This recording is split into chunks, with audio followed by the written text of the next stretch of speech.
This is to teach young men for the future of our community, of our country, how to treat women. It's not about right now, it's about the future. And if we can change just one person, then we've had an effect. Until we get to the point where those conversations are happening within families, around the dining room table, of a night, and there's an open acknowledgement that this is an issue and it's not okay and it has to be dealt with, and it has to be dealt with in a non-violent way, then I don't think we're ever going to get to where we need to get to.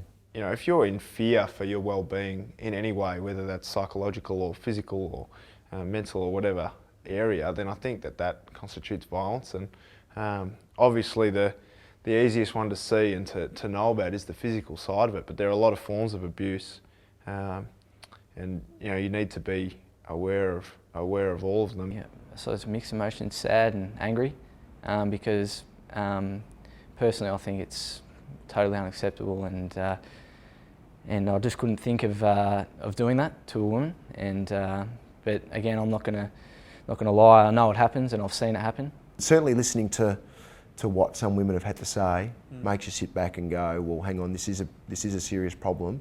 You more look at the courage that the woman is showing to actually stand up and tell her story, because you could imagine how hard it would be to actually have the courage to come out and say, no, hang on, I'm a victim of violence.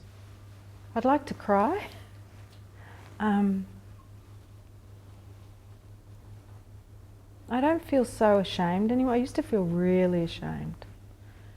I don't feel ashamed because it wasn't my responsibility. I didn't ask for it. I didn't create it. I just was there by virtue of being there. It is talked about as being a hidden crime, and people are embarrassed to talk about it, or perhaps even frightened to talk about it. So it's a lot more widespread than the statistics actually show. Look, we can have all the laws we like, and there's been a quiet revolution, I have to say, when it comes to changing the law to deal with family violence. But we need superstars. We need people like the AFL who really have a great brand and have worked very hard in the past to change culture in particular areas. Look at racism, for instance. I mean, they've done a great job. So to use the AFL, the brand of the AFL footballers, to get the message out, in particular to young men, I think is a great thing. And so it's very important that the AFL also takes a leadership role in stamping out family violence. It's time to grow up and get with the trend. Because what was acceptable 10, 15, 20 years ago is just not acceptable today. We've moved on. So if there's anybody out there that actually thinks that it's okay to demean women, that it's okay to perpetrate violence against women in any shape or form, grow up and get with it. Because it's not. It's just not. And think very carefully about your actions, because these things have everlasting damage to people, they have everlasting damage to women.